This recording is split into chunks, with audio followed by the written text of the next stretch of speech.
Abide with me as we ask the Lord's covering over this occasion and this journey.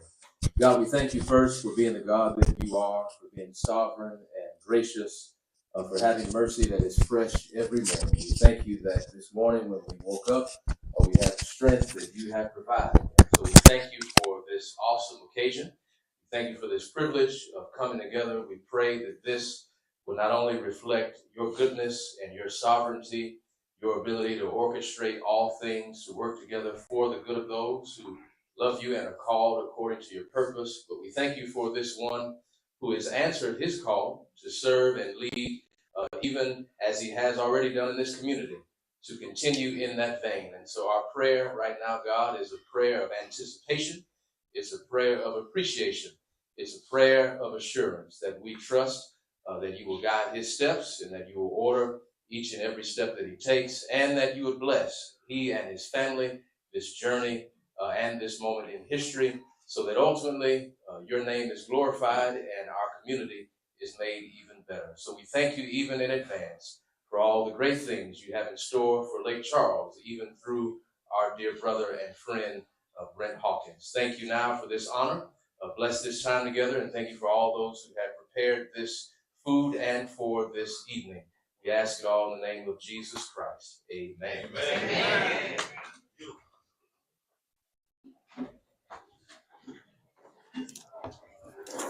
Well, all right. So, once again, I want to thank everybody for coming out tonight. Your presence here means so much. Of course, we all know that every election is important. And while headlines often focus on federal and state races, we also need to remember that it is truly local races that really make a difference in our daily activities here in Lake Charles. I met Brent back in 2009, and over the years, we not only became family, but we became good friends. What brought us together was community and service, and a commitment to being present and giving back where we live. I truly believe that every person that we encounter is somebody that hopefully will make an impact on our life. I've been very fortunate to have people in my life that'll probably be around for a lifetime. My circle of friends is extremely small, but we all exist independently of each other. However, with Brent, there's been one thing that has always been consistent, a very consistent factor. When we need each other, we show up. That consistency, that level of loyalty, that sense of responsibility, that duty, that's who Brent is. That's why he's once again decided to answer the call to run for judge. So tonight, I'm asking you to join me in supporting Brent, not just on this campaign, but beyond this campaign. We need to stand alongside him and make sure that he's propped up, because what he wants to do is build a community that consists of fairness, respect, and service, where service is truly the standard. So tonight, because he's my friend and I know him, so I know how to navigate a little bit, the order of things has changed a little bit. So without further ado, I'll introduce another friend, former Judge Derek Key, followed by lawyer James Suddath, and let me see, and of course the wife Giselle. The wife.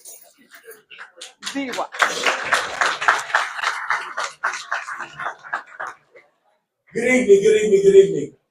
I know we're having a good time, and I know it's a great occasion to just be here in fellowship, but we're here because we get the opportunity to support an amazing candidate for Magistrate 14 JDC. Please, guys, can I have your attention? We're here for Brent because we want to make sure we understand what a magistrate is and what a magistrate does. A magistrate manages about 80% of everything you see on the news. They're the first person to get the bond. They're the first person to get to see the warrants. They're the first call at 4 o'clock in the morning when something crazy happens. And you need the right kind of person to be that judge. So Brent is a friend of mine. Most of you probably think I met him in Chicago 30 years ago, but no, I met him in Lake Charles 15 years ago. And I think it's three things that really point out why Brent would be a great judge. Number one, Brent knows who Brent is. He's not going to change just because he becomes a judge. He's not going to change just because somebody comes to him with a set of circumstances or somebody tries to ask for a favor. Brent knows who he is. And Brent is an odd person to me because one time we had an opportunity to meet Carl Malone. And so Carl had a cigar shop in Ruston. And so Carl said, y'all want to come in and have a cigar with me? I got about 15 minutes. Well, I spent the whole time talking to Carl and taking pictures and selfies with Carl. And Brent was at the bar talking to a wounded warrior for 2 hours. When you go in a room and there's a lot of black people in the room, Brent is at the bar talking to the only white person in the room. When you go in a room and there's only one black person in the room, Brent is in the corner talking to the only black person in the room. Brent is always thinking about the one who's left out. He's never thinking about Brent. So he's a very self-aware person. He's a very thoughtful person. He's somebody who always thinks about the least of these. So a good judge, number one, is a person who is well-rounded and very steadfast in who they are. The second thing that a good judge is, they know and really desire to say yes. When you ask them a favor, they want to know, can I do it? How to make it happen? Yes, I can send someone to rehab who has a substance abuse problem. Yes, I can send somebody to get mental health treatment to rehabilitate them so that they'll be a taxpayer rather than a tax burden. Brent is looking for a reason to say yes. That's the kind of judge. But most importantly, the third thing is someone who's not afraid to say no. Brent knows when to say no. In fact, when I met Brent 15 years ago, the first thing he told me was no. Short story, a friend of mine says, man, it's this, choice words, guy from Chicago who's over here trying to help, we're trying to get some help for this person. You from Chicago, can you go talk to him? I got this, man. Let me go and talk to him. So I went to talk to Brent. I said, Brent, this is a little case. Ain't nobody hurt. Don't worry about it. He's like, hey, little brother, you from Chicago? I'm from Chicago, south side of Chicago, man. We've been down there 20 years, man. What can I do for you? I said, man, nobody's hurt. Just help me. He said, let me look at the file. Brent does his homework. He opens up the file. He said, nope. I said, man, I just told you nobody was hurt. It's all good. He said, man, she spit on him. I said, it wasn't. He never. She should have opened up her hand and slapped him. She should have hit him with a fist, but she should not have spit on him. That's disrespectful. I walked back to my table to tell my friend, I don't think Brent's gonna help us on this. But then Brent grabbed me and tapped me on the back. Hey, little brother, can't help you with this one. If I get an opportunity in the future, I'll help you with the next one.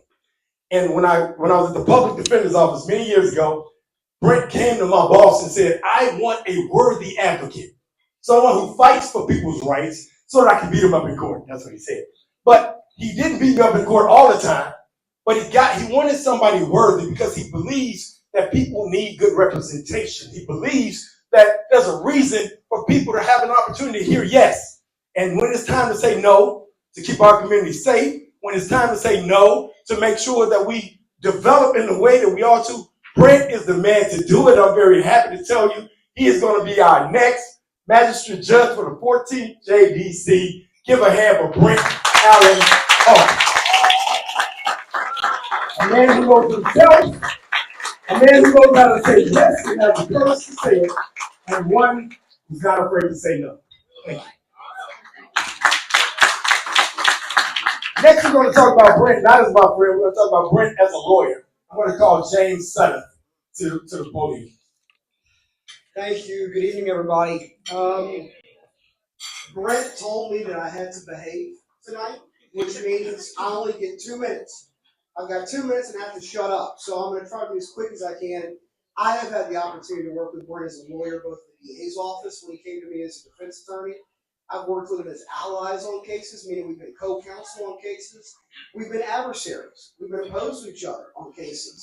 And there's three things. We must go to the same school. There's three things. Everybody remember, by the way, a crowd remembers three things. A crowd always remembers three things. Derek knows that. Three things. Number one, Brent is a guy who's fair. Fundamentally and foundationally, this is a fair guy. He is concerned always and forever with what is fair and what is right. Number two, he's a man of integrity. My high school principal told me that integrity is doing what's right when nobody's looking. Right? So if nobody sees what you're going to do, you can get away with it completely. Nobody's going to see it. What do you do? What do you do in that moment? Brent's a guy of integrity. And number 3, he's a man of faith. I didn't know he was going to open his thing tonight, by the way, with a prayer. But it doesn't surprise me. Because Brent's a guy of faith.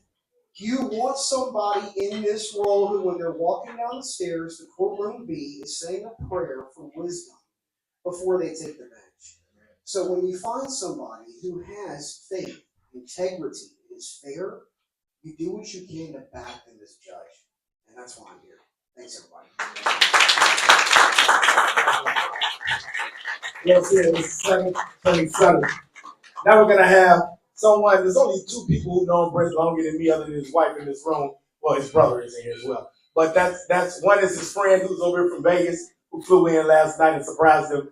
Rob, where you at, Rob? Rob's over there. Everybody give Rob a hand for coming way to Vegas. And the other person, shockingly, is my law partner, Richard Wilson. He wants to talk about Brent as our future judge. All right, good evening. I'm going to be very short, but I just wanted to let you know this. I've known Brent for 36 years. Brent and I met back in medical school when I went to school with his wife, Giselle. The kind of guy that Brent is the first time that me and Giselle were in class together, we were at odds. We had words. I had things to say, Giselle had things to say, because we're both strong and spirited people. But the guy who stepped in between and became my friend in that moment was Brent. You can't fake that. You can't pretend. I've known him for 36 years, and as the person that I met then, somebody who was fair, who was firm, and knew what to do in any situation, that's the same person he's been as a lawyer that I've seen here. This position is one that was created here recently, and it was one that was so important. I remember when it first came up to the position, I first thought, why didn't we do this before? Why didn't we have a singular person that would see all the people that came across, all the different situations, and make decisions about the bonds? Because we know with bonds, it's not just about punishing somebody. It's just ensuring that they come, that they do the things that are necessary, but also you have to have compassion when you do these bonds. And that's the type of person that Brent is. A lot of times I've come out and I've said, hey, support somebody, hey, give them some money, I think this person's a good warrior, or I think they need to do this or that. And I can say, Brent is the best person for this position. You have to be made for this type of position. And he is, because as you've seen from everybody that's spoken about, he's fair, he's pragmatic, he's compassionate, but he also understands that there's a rule of law. And that when people break laws, there's things that we have to do in that situation. But I'm going to do the additional acts. Not only that we all come out and we gave and we contribute so that he can move forward this campaign, but also talk to the people, everybody that you see, and let them know that this is the man that's this position was created for. And so I thank everybody for coming, and I hope that everybody has a great time. And again, Brent, I want to thank you for your service. Thank you, Richard. I said that somebody knew Brent longer than me. I talked about his brother. There's nobody who knows him better than his wife for many years. The next voice you'll hear is the love of his life, his backbone, the person who prays with him and helps him to become the person that we all have expressed he is. His wife, Giselle McKinney Hawkins, Dr. Giselle McKinney Hawkins, who's also going to bring him up and introduce him after she's had some beautiful words to say about him. Hello, everyone. He already introduced me. I'm Giselle. I'm a local physician, now retired. But I will say that Brent is all that they described and then some. He is the guy that I met on my birthday, 26, that I said, God, I prayed for, send me a man like my father. And he walked this man. And he's been steadfast, an excellent husband, my best friend, my biggest advocate, and I'm his biggest cheerleader. So there's so much more I can say about him, but I know that he's going to be consistent, fair, not biased, and he's going to give you his heart and his dedication to this position. So in short, I want you to know that whatever you decide and however you look, you have to know that this man is going to give his all, as he has in this, since we've been in this community for 20 years and before we got here. So we have 3 children, and he one of our sons is here with his wife, Adrian, and my brother-in-law is here as well. And we have a longtime friend that's flown in from Vegas, as you know.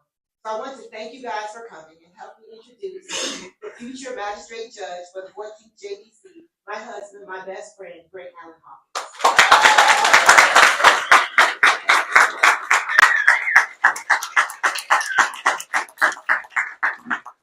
Wow, I don't know how to follow any of this, but I'm going to. Thank you all for coming out.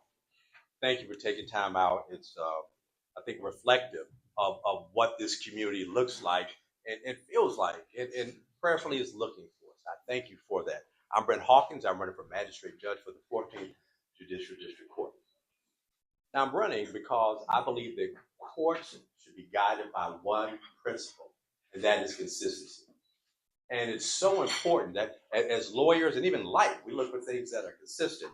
So I want to make sure that we have consistency. I want to make sure that every person that walks into that courtroom, no matter who they are, where they come from, what they've been accused from, is treated with respect, dignity, and fairness. That is what the job owes.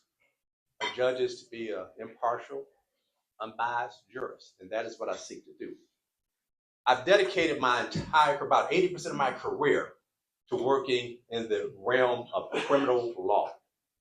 I worked as a prosecutor. I've worked as a criminal defense attorney. I have worked as a criminal appellate attorney. I've written over 50 criminal appeals. I've argued in 4 appellate jurisdictions. I have an incredibly well-rounded 360-degree approach to criminal justice that gives me a keen appreciation of the importance of securing the rights guaranteed under the Constitution and balancing that with the safety of our community, which is so important when individuals are being considered for accusations made against them. And it's with that I bring that experience, that wisdom that is, I think, incredibly unique and will be incredibly valuable with that. I'm running as a no-party candidate. And let me share with you why. It's important that judges be unbiased, be impartial. Forgive me. It's important that they're impartial. The idea of being associated with a party and having ties to that, somehow being beholden to that, can be problematic. And more importantly, let me be clear. In this day and age, frustratingly, and I don't care, and I have some dear friends who are Republicans, some dear friends who are Democrats, but we all know we got some friends that if that other person has a particular letter or color behind the name, they don't want to hear nothing. Irrespective of how good a person they are. I'm the same person I was yesterday, but before I was no party. I'm going to be that same person that you guys have come to know over the almost 20 years. I'm going to be easygoing. I'm going to be approachable. I'm going to have a kind ear. Just don't spit on anybody. Through my time over the past 20 years of living in this parish, I've had the opportunity to work in it, to volunteer, to get to understand the woes of some of the communities, to get to understand the resilience and the strength of others. And I think it is important not to forget that, because we want to make sure, one of the jobs I want to do is make sure that our court system just gets better and better. Everything gets better. Anybody says anything else, they're just off. And so the ability to talk about making folks feel welcome when they come into the courthouse. I'm talking everything from access to language services. So if you're in the courthouse, something's happened. Something's gone awry, okay? And so we want folks to come in and not feel suspect, but to feel welcome, that they're going to be part of something, that they're being regarded, they're being treated with dignity, and they're being treated with respect. And as the courtroom that I will preside over, that is not only a mandate for me. These are not just words or mantras. We talk about fairness. We talk about respect, dignity. These are things I believe in. And the folks that will serve in my courtroom, the bailiffs, the reporters, they are going to echo that. And they're going to echo that because that's why I echo. I believe as leaders, when we do those things, people do nothing else but follow. I'm from a biracial background. My mom is white, my dad's black. And I'll share that with you because I've grown up understanding the importance of reaching across and having conversations across different demographics and being able to understand and learn how to listen. And that's something that is so crucial for this job. Now, I'll be clear. The number one attribute I bring is my competency. The number one benefit I bring is who I am. And all those things in the collective are going to give us a magistrate who truly wants to understand. I think we shared with you about 80% of the bonds that are set in Calcasieu Parish by the magistrate. So it's having a magistrate that understands bonds designed to do two things. A, make sure folks show up for court, these mothers, these fathers, these sons, these daughters, these nieces, these nephews, and to protect the community. And that causes a great weighing. And so you want to make sure you're doing that. You want to make sure that you're there for law enforcement. When they have something going on and they need some insight, I'll be there for that. I want to make sure that as accessible as I have been, today I continue that when I go to the bench. It's important. I appreciate the fact that we work in a jurisdiction where we have access to our judges. It's so important. And I will commit to you to continue that expectation. This race, it's about more than me. It's about what we want for our community. It's about what we want the expectations for our children, our grandchildren. And while that may sound grandiose, if anyone has had a friend or a loved one, even read a story about something that happened and trying to figure out about a bond and allegations and understanding, taking the time to explain to those now engaged in it what that means. And that means even those individuals that show up in the courtroom. Because I've been there. I see sometimes and they've got the glazed look. So it's important to be aware of that and to bring a sense of wanting to, as part of being respectful of that individual, make sure they understand what's going on. I can't do this alone. Okay? I'm asking you to join me. I'm asking you to support me. I promise you, every phone call, every text, every donation gets us closer to a victory. Okay? And so I'm going to ask you, and it was said earlier, not only yourselves, but those folks, when you have the conversation, hey, bring it up. I do. It used to be uncomfortable, but this is third time's a charm for me. So it is. I've gotten used to it. And so it's okay. And I'll say this reason being, if my mom was here, she'd agree, I'm a great guy. All right? I'm a great, and everybody else said this, but your mama ain't got to say it, but she would echo that in, and she would share that with you. I want to do something because there are a couple key people, and I would keep this part short, but I would be remiss if I didn't say thank you to my helpmate, Brent Hawkins. She has been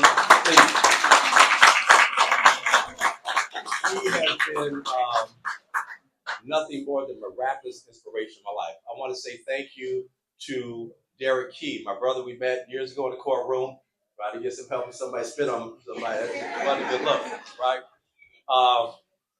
My partner, Robert Burns over there, I met Bobby when I was 13 years old. Arnold High School, Chicago, Illinois, and we've been riding one way together since then. My brother's here, he and his wife Kelly, my brother's in the back room. Now, I say the most meaningful last. Tasha Gidry sitting over here in this red and black. And probably about 12, 13 years ago,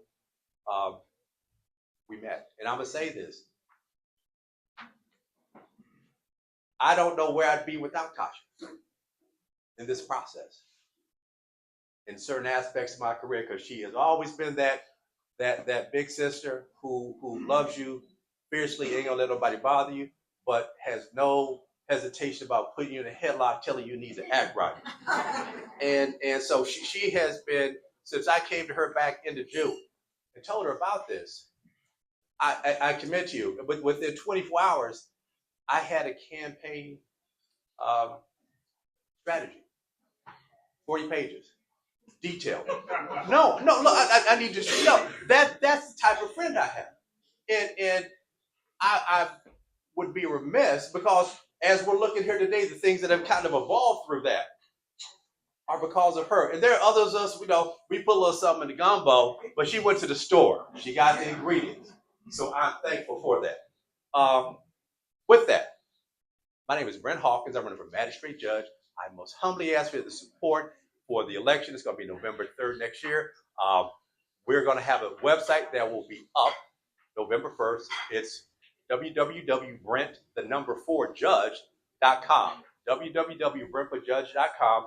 Check it out. It's going to be, you can see where we are with the campaign if you want to volunteer. And we're looking forward to having you guys come out and continue to support us.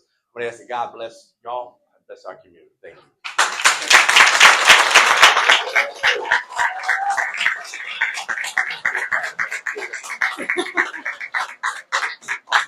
All right, so before we get back to the festivities, hello, one more time.